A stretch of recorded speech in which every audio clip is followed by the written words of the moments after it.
Hello students, आज हम start करने वाले हैं इंडियन इकॉनमी चैप्टर 1। ये यूनिट 6 का पार्ट है। तो चैप्टर का नाम है Indian economy on the eve of independence. मतलब इंडिपेंडेंस के टाइम पर इंडियन इकॉनमी में क्या क्या फीचर्स थे, हम ये डिस्कस करेंगे। तो बेसिकली इस चैप्टर का अगर ओवरव्यू दूं तो ओवरव्यू का मतलब है ये स्टडी करने वाला है impact of British rule on different sectors of the economy. तो इकॉनमी में कौन कौन से सेक्टर्स होते हैं, उनमें ब्रिटिश रूल का क्या इम्पैक्ट रहा था। तो कौन कौन से सेक्टर पे देखेंगे। सबसे पहले एग्रीकल्चर सेक्टर पे, फिर इंडस्ट्री सेक्टर पे, फिर फॉरेन ट्रेड पे, डेमोग्राफी मतलब होता है पॉपुलेशन और उनके फीचर्स क्या क्या थे। ऑक्यूपेशनल स्ट्रक्चर मतलब हमारी पॉपुलेशन डिफरेंट डिफरेंट सेक्टर्स में कैसे डिस्ट्रीब्यूटेड थी, कितने प्राइमरी में थे, कितने सेकेंडरी में, कितने टर्टियरी सेक्टर में। फिर इंफ्रास्ट्रक्चर मतलब जो सर्विसेज होती हैं सोशल और इकोनॉमिक चेंजेस की, जो डेवलपमेंट की बेस होती हैं, वो क्या कितना डेवलप हुआ था और कौन कौन सी एक्टिविटीज़ डेवलप हुई थी। फिर लास्ट में positive and negatives of British rule. तो सबसे पहले समझते हैं ब्रिटिश इंडिया पे रूल कर रहे थे, उस रूल को किस फॉर्म में समझा जा सकता है। उसको समझा जा सकता है कॉलोनियल रूल। कॉलोनियल रूल का मतलब है एक रूरल कंट्री किसी कंट्री पे रूल करती है, रूल्ड कंट्री। जैसे कि रूरल कंट्री अगर हम देखें तो रूलर थी हमारी ब्रिटिशर्स और रूल्ड कंट्री थी इंडिया। तो ब्रिटिशर्स ने क्या किया, ब्रिटिशर्स ने इंडिया को एक्सप्लॉइट किया, किसी भी फॉर्म में ट्रेड करके क्या किया, एक्सप्लॉइट किया। तो इसको हम बोलते हैं कॉलोनियल रूल को, it is the targeted exploitation by the rural country on the ruled country. मतलब कोई भी कंट्री जिस अदर कंट्री पे रूल करती है उसको टारगेटली एक्सप्लॉइट करती है इन डिफरेंट वेज। अब वो डिफरेंट वेज क्या है समझते हैं। देखो वो क्या करती है, जैसे कि ब्रिटिशर्स इस पे रूल कर रहे थे इंडिया पे, तो they will use India as source of cheap raw material। मतलब वो यहाँ से रॉ मटेरियल ले जाएंगे अपनी कंट्री में, ठीक है, और यूज इंडिया एज मार्केट। मतलब ब्रिटिशर्स इंडिया से रॉ मटेरियल ले जाएंगे जो उनकी इंडस्ट्री को डेवलप करेगा और वहाँ की इंडस्ट्री के प्रोडक्ट इंडिया में बेचेंगे। तो इससे दोनों तरफ से इंडिया को लॉस है, क्योंकि जो रिसोर्सेज इंडिया के लिए यूज़ हो सकते थे वो ब्रिटिशर्स यूज़ कर रहे हैं। फिर जो इंडियन प्रोड्यूसर्स हैं उनको स्टफ कंपटीशन देने के लिए ब्रिटिशर्स अपने प्रोडक्ट यहाँ पर सेल करेंगे। That is target exploitation of the Indian market by the Britishers. So अब फर्स्ट सेक्टर स्टार्ट करते हैं, colonial exploitation of agriculture. Britishers ने एक सिस्टम लगाया, कौन सा था वो सिस्टम, जमींदारी सिस्टम, जिसने एग्रीकल्चर को एक्सप्लॉइट करने में हेल्प किया। जमींदारी सिस्टम क्या था, उन्होंने एक 3 लेयर सिस्टम तैयार किया जिसमें ब्रिटिशर्स, जमींदार्स और टिलर्स, ये 3 पार्टीज थी। पहला हो गया ब्रिटिशर्स जो रूल कर रहे थे। जमींदार्स को क्या दिया, जमींदार क्या पे करते थे, एक फिक्स्ड सम पे करते थे, फिक्स्ड सम एज लैंड रेवेन्यू। वो क्या पे कर रहे हैं, फिक्स सम एज लैंड रेवेन्यू। इसके बदले ब्रिटिशर्स उन्हें क्या दे रहे हैं, ब्रिटिशर्स उन्हें दे रहे हैं ऑनरशिप राइट,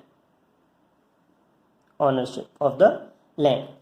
अब इस ऑनरशिप राइट से टिलर क्या करते थे, टिलर चार्ज करते थे, they were free to charge unlimited tax. जितना चाहे वो टैक्स वसूल कर सकते थे टिलर्स से। तो हुआ क्या, इससे ब्रिटिशर्स को एक फिक्स सम पे किया, ब्रिटिशर्स ने उन्हें ऑनरशिप राइट भी प्रोवाइड किए, सिक्योरिटी भी प्रोवाइड करी कि बाय चांस अगर कोई टिलर उनके अगेंस्ट बोलता है तो ब्रिटिशर्स उनका साथ देंगे, ठीक है।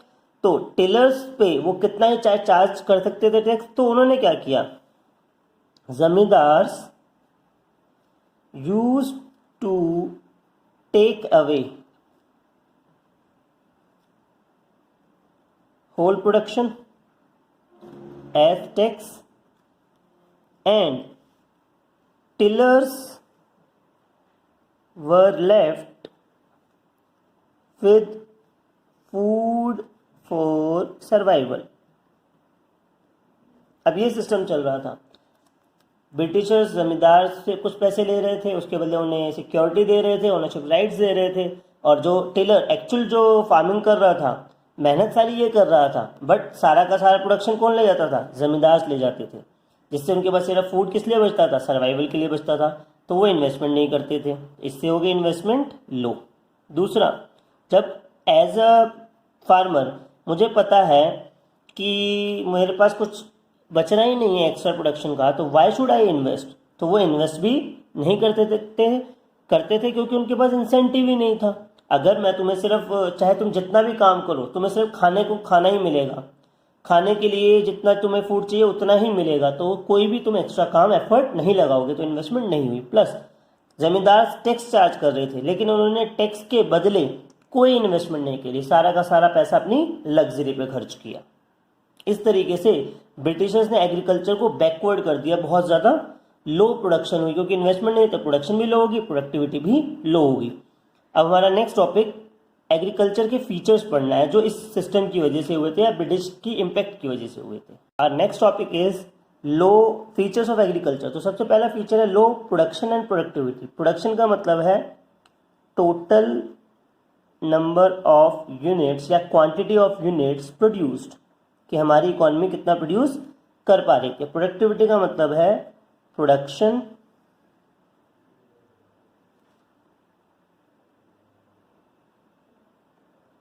टन्स पर हेक्टेयर, मतलब एक हेक्टेयर में हम कितने टन आउटपुट प्रोड्यूस कर पा रहे हैं। तो ये प्रोडक्टिविटी मेजर कर रहा है कि एक एरिया में, पर्टिकुलर एरिया में कितना प्रोड्यूस कर रहे हैं।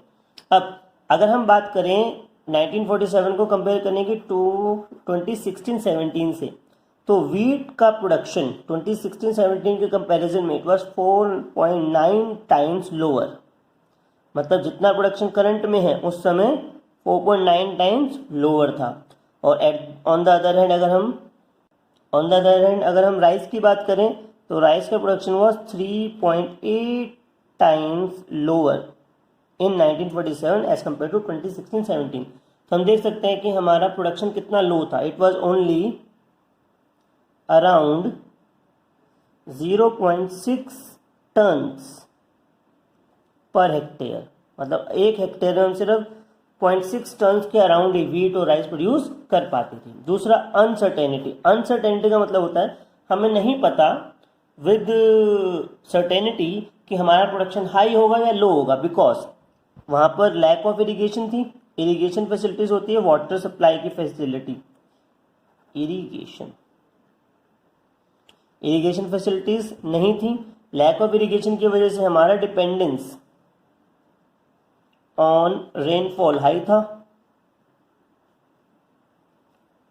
अब रेन हाई तो production high, water availability, rain low तो प्रोडक्शन भी लो।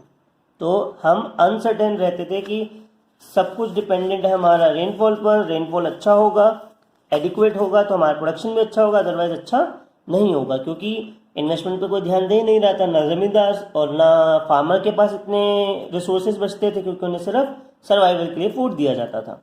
नेक्स्ट है सब्सिस्टेंस फार्मिंग। तीसरा सबसे बड़ा रीज़न था हमारी एग्रीकल्चर के बैकवर्ड होने का कि हम एग्रीकल्चर को सब्सिस्टेंस फार्मिंग लेते। सब्सिस्टेंस फार्मिंग का मतलब है फार्मिंग फॉर सर्वाइवल, मतलब जितना प्रोड्यूस किया सारा का सारा खुद कंज्यूम कर लिया, क्योंकि अ लिटल और no surplus output is left, मतलब मार्केट के लिए हमारे पास सरप्लस ही नहीं बचता था। हम जितना प्रोड्यूस करते थे उतना हमारे घर में यूज हो जाता था, ठीक है, और मार्केट के लिए नहीं बचता था। तो हम फार्मिंग को कैसा ऑक्यूपेशन मानते थे? सब्सिस्टेंस ऑक्यूपेशन, प्रॉफिटेबल नहीं माना जाता था।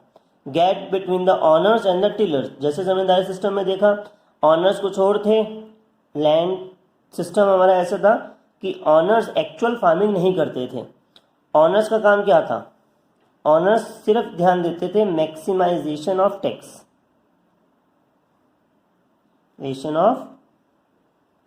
विद नो इन्वेस्टमेंट, मतलब वो इन्वेस्ट कुछ नहीं करना चाहते थे, कॉस्ट में कोई पार्टिसिपेशन नहीं था उनका, बट वो टैक्स सबसे ज़्यादा चाहते थे, जिसकी वजह से ऑनर और टिलर में गैप हो गया।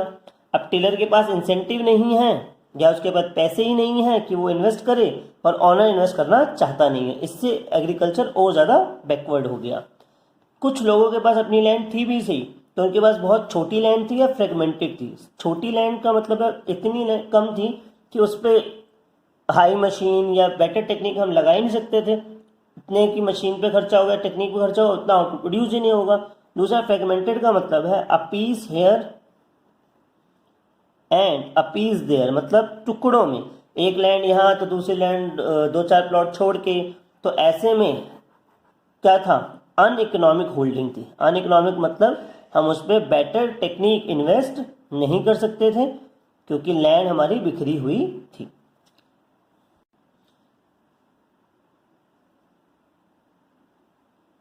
फिर हमारा नेक्स्ट टॉपिक आता है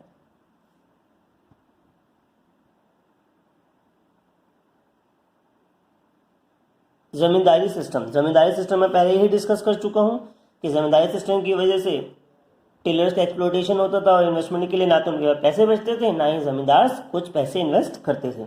इसके बाद फोर्स कमर्शलाइजेशन। पहले कमर्शलाइजेशन का मतलब समझते हैं। कमर्शलाइजेशन का मतलब होता है production to sell in the market. जब हम मार्केट के हिसाब से प्रोड्यूस करते हैं, मार्केट में सेल करने के हिसाब से, तो उसको हम कहते हैं कमर्शलाइजेशन। अब उसको फोर्स क्यों कहा गया? Because Britishers forced farmers to produce indigo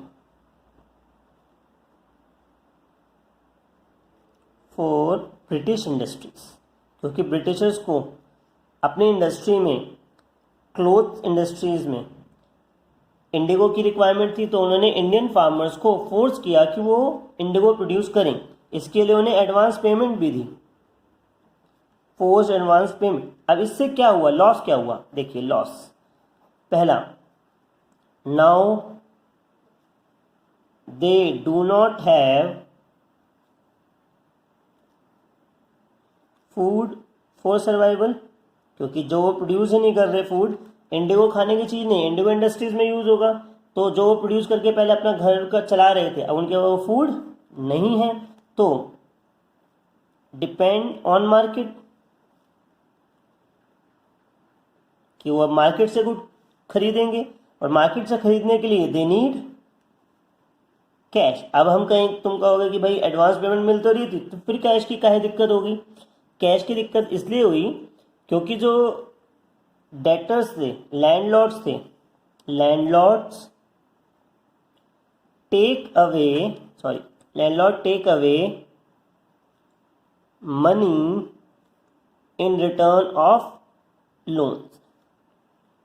again क्या हुआ कि ब्रिटिशर्स ने उन्हें कमर्शलाइजेशन के लिए पैसे तो दिए, बट वो फूड के लिए अब मार्केट पे डिपेंड हो गए। जो पहले उन्हें अल्टीमेट थोड़ा बहुत फूड सर्वाइवल के लिए जमींदार वगैरह दे देते थे, लैंडलॉर्ड दे देते थे, अब वो भी नहीं दे रहे। जो उन्हें कैश मिलता था, वो कैश सारा का सारा, मेजर कैश कौन ले जाता था? लोन वाले ले जाते थे। अब मार्केट में अगर गुड्स के प्राइस बढ़ गए तो वो फूड भी खरीद नहीं सकते, तो फूड के लिए भी वो मोहताज हो गए थे। That is why post commercialisation ने और ज़्यादा जो फार्मर्स की सिचुएशन थी बैड टू वर्स कर दी। अब नेक्स्ट टॉपिक नेक्स्ट क्लास में करेंगे। Thank you class.